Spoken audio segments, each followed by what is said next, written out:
Bonjour à toutes et tous, merci beaucoup de nous avoir rejoints pour cette présentation. On va avoir 25-30 minutes ensemble aujourd'hui.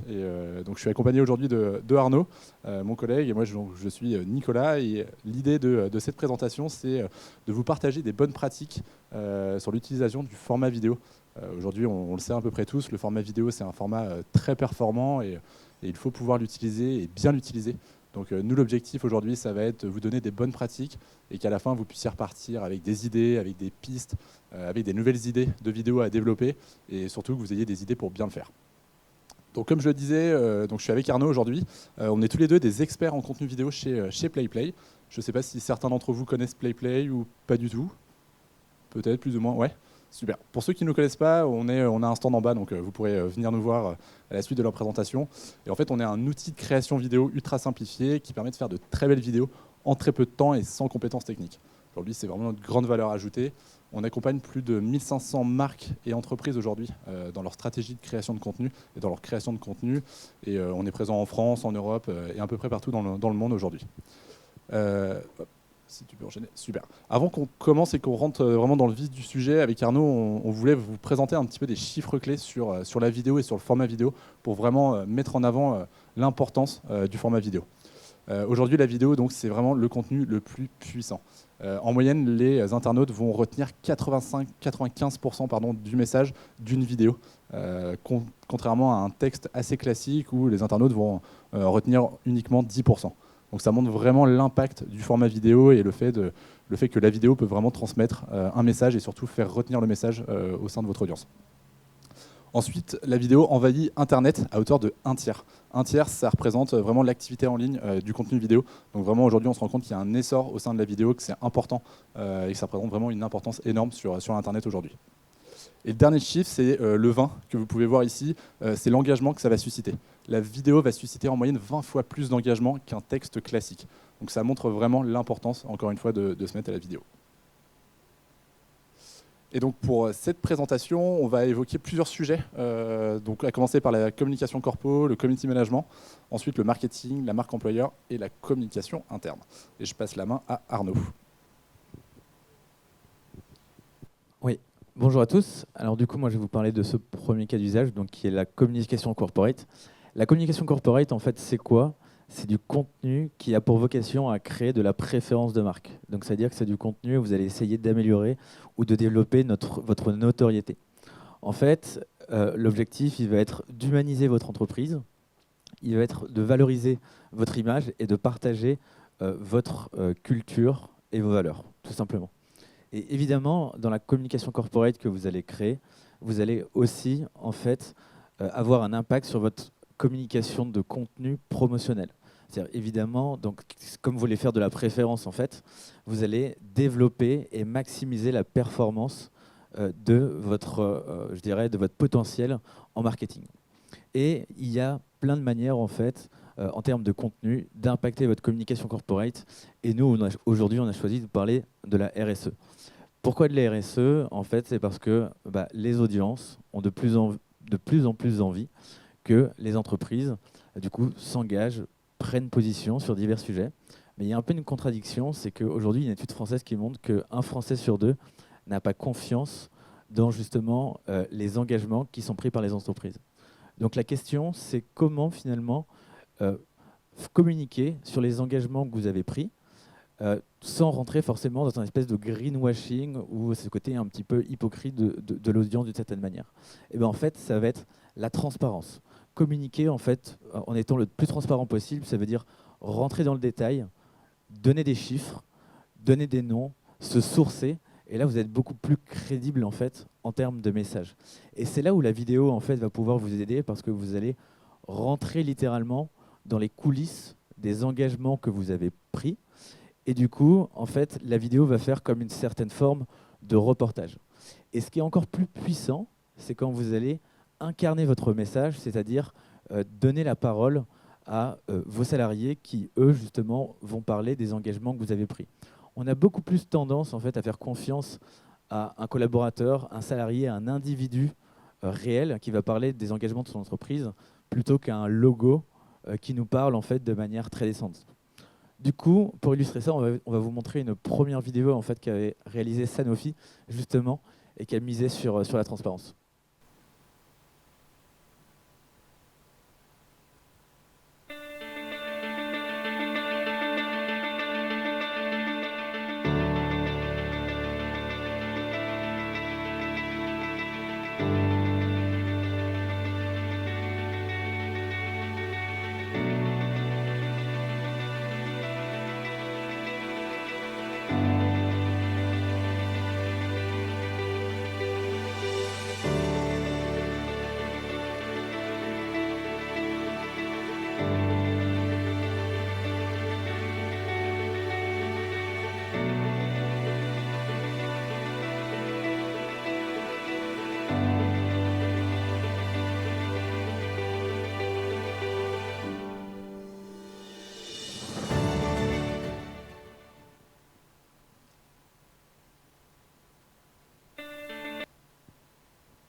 Et Nico, du coup, va vous parler de la partie community management maintenant.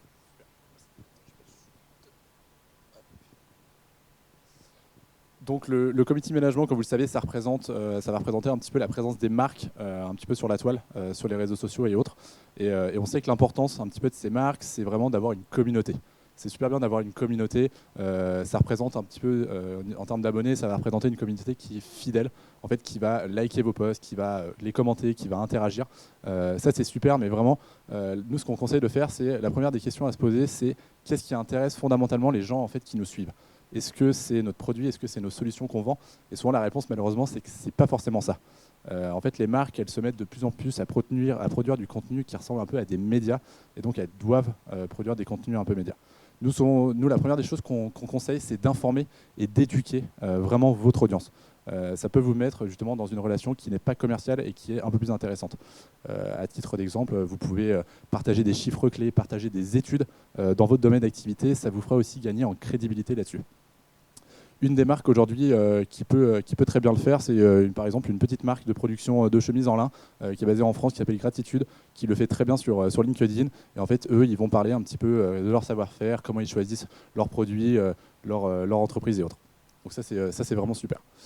La deuxième des choses, c'est que vous pouvez divertir vos communautés. Divertir, souvent, on pense avec des termes un petit peu humoristiques. C'est un super moyen, effectivement, des campagnes humoristiques pour pouvoir divertir votre audience, mais ce n'est pas la seule des façons. Vous pouvez leur partager aussi des chiffres clés et autres. Ça permet vraiment de divertir. Une des super campagnes de divertissement qui est sortie récemment, c'est une campagne avec Jonathan Cohen. Je ne sais pas si vous avez vu ça passer. Campagne avec L'Oréal, Deliveroo, qui en fait met en scène Jonathan Cohen pour la sortie d'une nouvelle saison, d'une nouvelle série. Et en fait, ça permet vraiment de communiquer de façon humoristique avec son audience. Et la dernière des choses qu'on conseille de faire, c'est d'appeler à la participation. Une communauté, c'est génial quand elle like, c'est encore mieux quand elle commente et quand elle interagit avec vous. Donc vraiment, on vous incite à interagir avec votre communauté. Si jamais vous lancez des actions, par exemple, caritatives, intégrez vos communautés dans ces actions. Demandez-leur leur avis sur vos produits. Si jamais vous avez organisé des jeux concours, faites-le avec votre communauté. C'est un super moyen de les engager avec vous. Une super marque qui le fait très bien aujourd'hui, c'est Respire, avec sa fondatrice Justine Hutto, et qui en fait va vraiment intégrer sa communauté avec la marque Respire. Ils ont créé un club un petit peu de premiers adopteurs, de premiers clients, où en fait ils vont tester leurs produits, ils vont leur donner des retours. Donc ça leur permet d'améliorer leurs produits et vraiment d'intégrer leur communauté à ces enjeux. Et aussi là récemment, ils ont lancé il y a quelques jours un nouveau concours où en gros les internautes vont pouvoir gagner des défis. Ils vont pouvoir réaliser leurs rêves, par exemple chanter avec Vianney ou partir en exploration avec Mike Horn. Ça c'est des choses qu'il est possible de faire et donc ça permet vraiment d'interagir avec votre communauté. Et donc pour ça, encore une fois, on va vous présenter une rapide vidéo.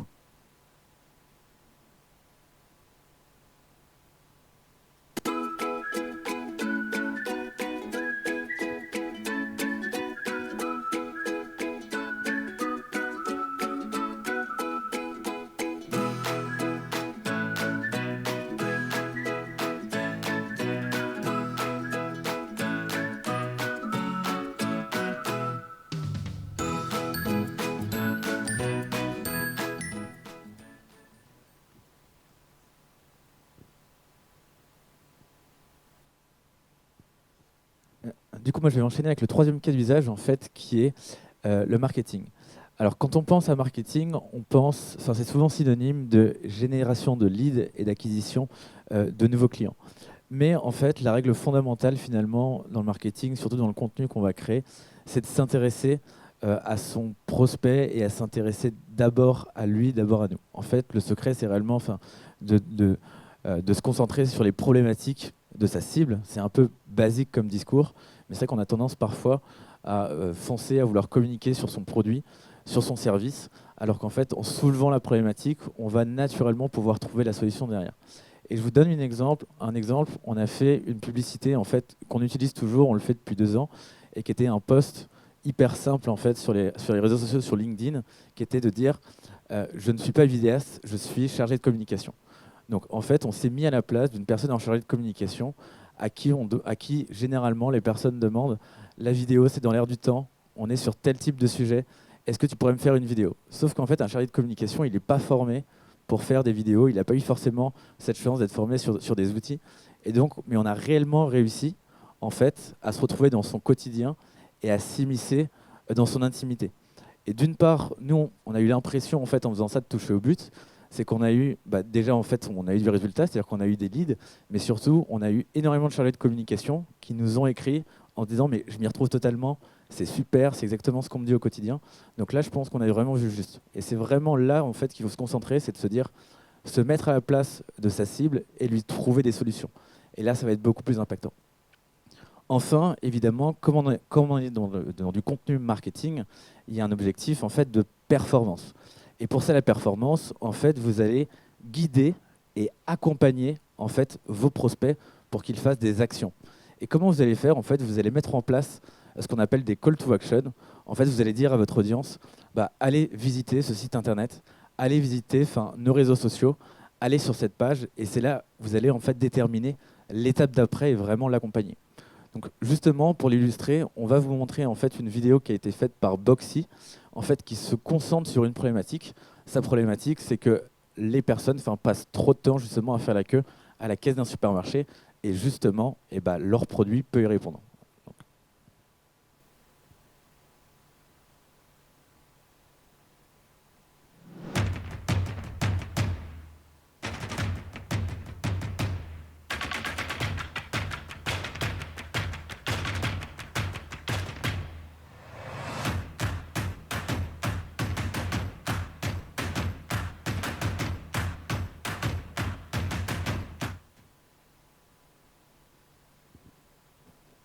Du coup, on va enchaîner avec le troisième cas d'usage qui est la marque employeur. Super. La marque employeur, c'est pas forcément des choses qui nous parlent en tant que communicant ou en tant que personne dans le marketing. C'est pas vraiment notre priorité. C'est plutôt des sujets qui sont pour des personnes dans les ressources humaines ou dans le recrutement.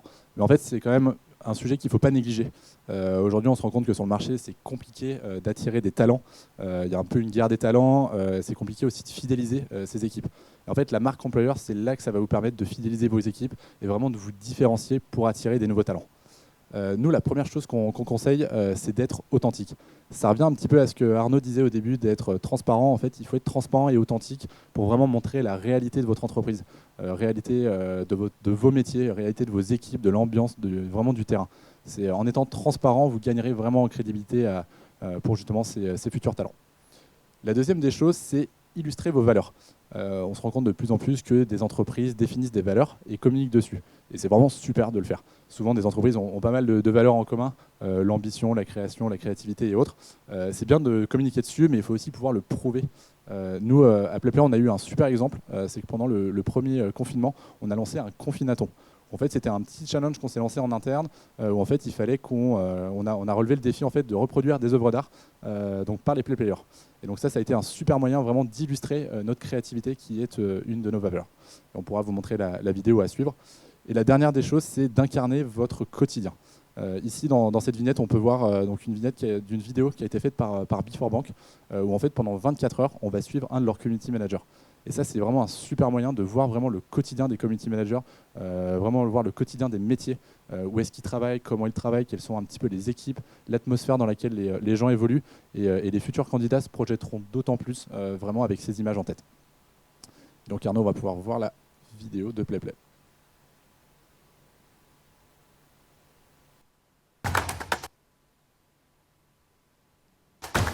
fonctionnalités que j'aime, en particulier chez PlayPlay, tout.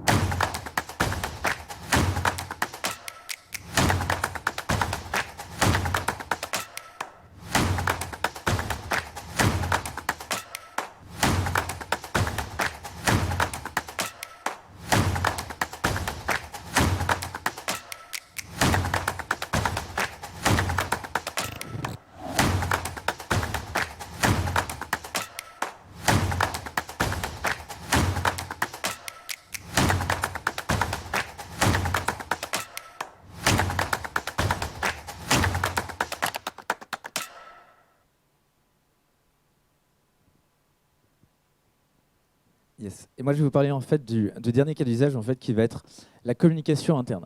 La communication interne, elle a différents objectifs. Le premier, c'est évidemment de faire circuler l'information entre les collaborateurs. Mais il y a aussi le fait de fédérer vos équipes et à susciter en fait, un esprit de communauté de vos collaborateurs.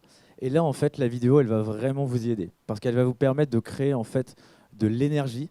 C'est-à-dire lorsque vous allez faire, je ne sais pas, mais un petit récapitulatif des photos, des événements que vous avez passés ensemble, de séminaires, de conférences peut-être que vous avez vues, et ben, ça crée de l'appartenance à un groupe et ça va redynamiser vos équipes.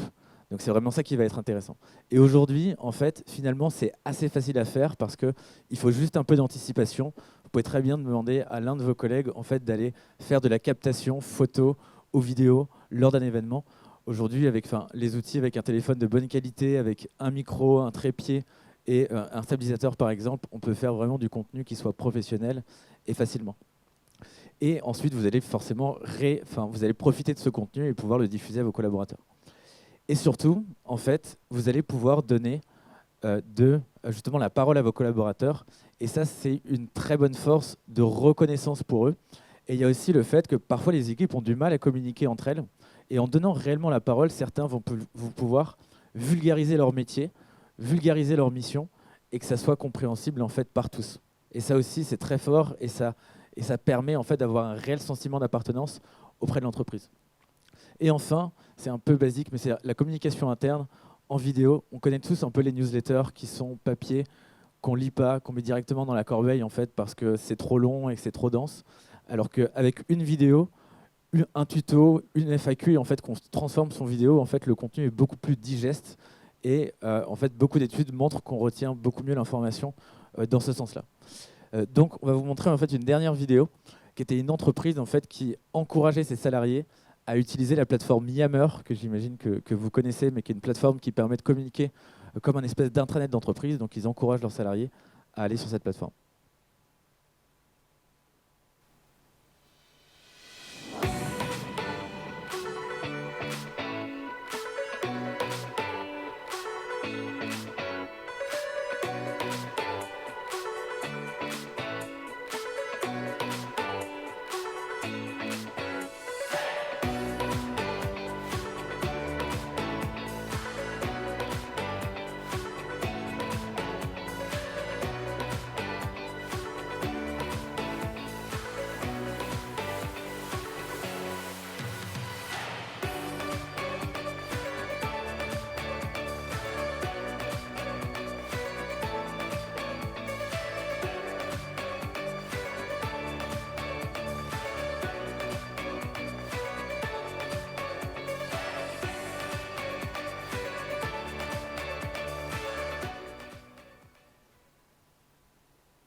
Du coup, merci. Donc, on a terminé. J'espère que cette petite présentation vous a plu donc, sur les différents cas d'usage pour engager votre audience. On s'était réservé à la fin un petit temps justement pour des éventuelles questions ou un échange avec vous.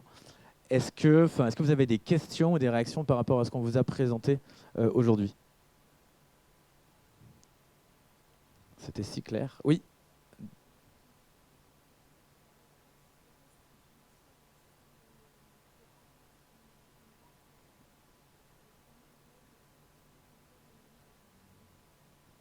Exactement. En fait, nous, on va préparer, on a des templates qui sont tout faits, en fait, qui correspondent au cas d'usage.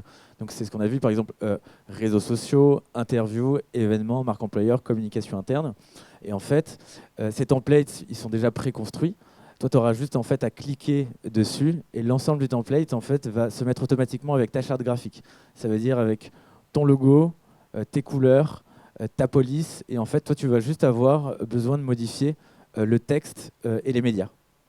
C'est-à-dire les visuels en fait qui vont venir soit de ta propre captation, donc c'est-à-dire tes vidéos ou tes photos, ou alors nous en fait on a un partenariat avec Getty Images, qui est une des plus grosses banques d'images et de vidéos libres de droit du monde, qui est greffée à notre outil, et tu peux aussi prendre du contenu en fait sur cette banque pour pouvoir justement illustrer tes vidéos. Ouais, ouais, on les renouvelle régulièrement, des templates, on en a 150, et surtout ce qu'on renouvelle souvent, c'est ce qu'on appelle des écrans. En fait, sur PlayPlay, on divise nos vidéos sous forme d'étapes et ces écrans, en fait, ils ont leur propre animation, leur propre motion design. Et ça, on en crée 4 nouveaux par mois. Et ça permet, en fait, à chaque personne de pouvoir se renouveler et de proposer toujours des vidéos qui soient différenciantes, en fait, à leur audience. Ok. Ouais. Pareil, en fait, on a deux possibilités. Soit vous venez, vous, avec votre musique, si vous en avez une. Si vous voulez la diffuser en externe, c'est à vous de vérifier si elle est bien libre de droit. Et ensuite, nous, on a un prestataire avec qui on travaille, qui est Jamendo, qui nous propose une bibliothèque de musique qui est rangée un peu par catégorie. Ça peut être happy, percussion, groovy, etc. Et vous allez tout simplement choisir. En fait, il suffit d'appuyer sur un bouton et la musique se met sur l'intégralité de la vidéo. Là, sur l'intégralité des vidéos qu'on a vues aujourd'hui, c'était tous des vidéos qui étaient faites avec notre outil. Oui.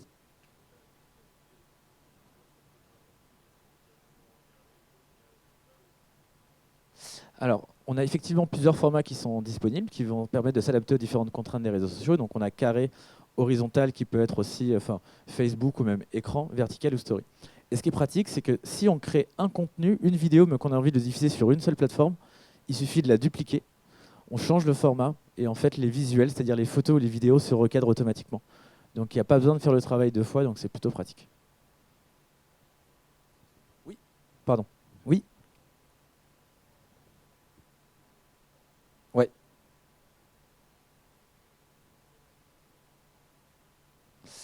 Alors, tout dépend de vos objectifs. C'est-à-dire que le format interview, en fait, est très impactant aujourd'hui. Il a notamment explosé avec le confinement parce que les gens étaient notamment en quête de témoignages.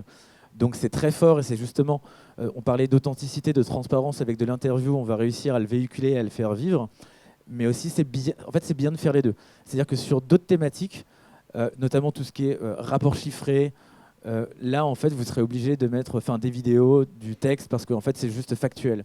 Mais sur d'autres sujets, notamment de la marque employeur pour inciter des gens à postuler chez vous, de l'interview, c'est hyper fort et ça sera peut-être plus fort que des images ou de la vidéo qui défilent. C'est comme du témoignage, en fait, les gens vont pouvoir s'identifier, c'est ce qu'on disait, et c'est là où ça va être important et impactant. Oui.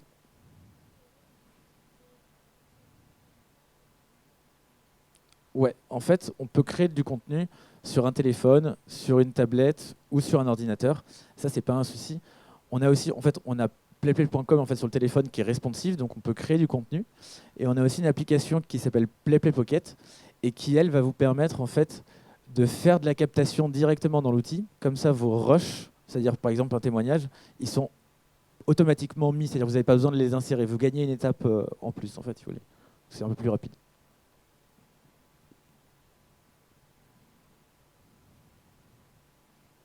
D'autres réactions?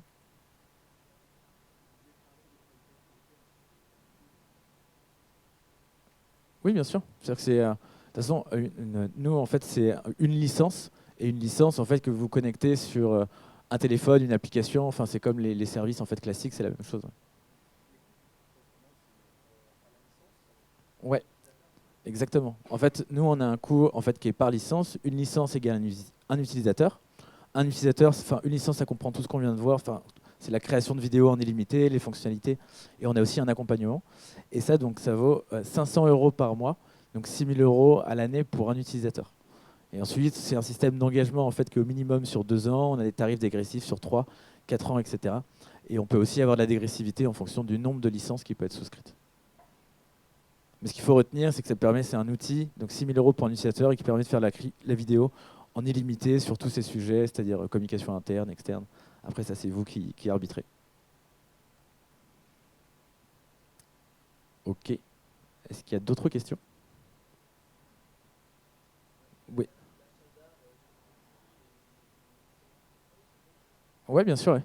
Le Getty, nous, c'est un partenariat stratégique qu'on a avec Getty. On sait que le contenu sur Getty est assez cher et assez onéreux.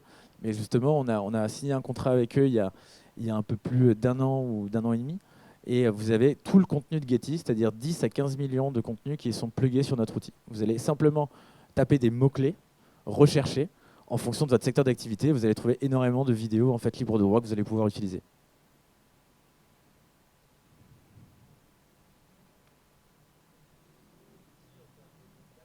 Ouais.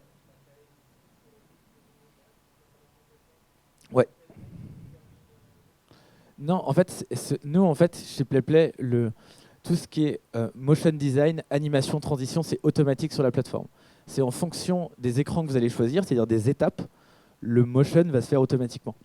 Vous, encore une fois, c'est juste insérer des photos, des vidéos, mettre du texte, et le motion, en fait, est automatique. Et concernant la musique, elle se cale automatiquement sur les écrans, il n'y a rien à faire. C'est-à-dire que vous mettez juste plus, et en fait, vous allez avoir... c'est des musiques qui sont assez rythmées, mais les transitions vont se faire automatiquement au rythme de la musique en fait, dessus. Et vous avez un petit fondu à la fin pour pouvoir descendre et couper un petit peu le son. Qu'est-ce que vous entendez par dispositif?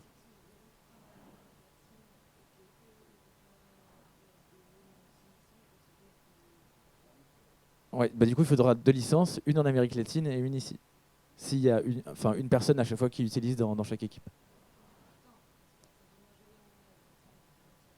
Bien sûr, oui. Après, vous pouvez en servir partout, ouais, sans problème. Et on a tous un système en fait collaboratif où vous pouvez communiquer en fait sur vos vidéos par équipe. C'est-à-dire que les utilisateurs peuvent être dans la même équipe, ils peuvent avancer sur les mêmes projets, ils peuvent s'envoyer du contenu. On a des processus de validation aussi pour nos vidéos, de partage en fait par des liens. Donc ça c'est assez intéressant aussi. Oui.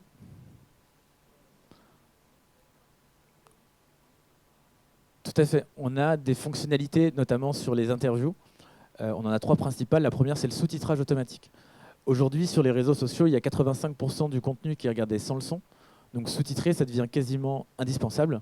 Et du coup, le sous-titrage automatique va vous faire gagner beaucoup de temps. Et on l'a dans différentes langues. Donc on a une vingtaine ou une trentaine de langues qui sont les langues principales. Et donc ça va faire gagner du temps. On a aussi la voix off, c'est-à-dire que vous allez pouvoir enregistrer votre voix et la superposer avec de la photo et des vidéos. Ça va être, c'est très sympa pour expliquer en fait certaines démarches, pour faire des tutos. Et on va aussi avoir les plans de coupe. Les plans de coupe, c'est lorsque vous démarrez notamment par une interview par exemple, et vous allez par-dessus diffuser des photos, des vidéos, mais la voix de la personne continue à tourner, et après vous revenez à l'interview. Et ça, c'est ce qu'on appelle les plans de coupe, et sur le PlayPlay, on a un fonctionnement pour le faire vraiment de manière simple et de manière assez ludique. Oui.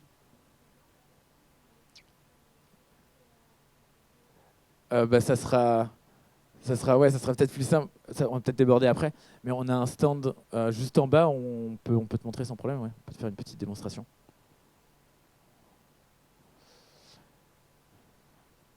Est-ce qu'il y a des questions? Oui.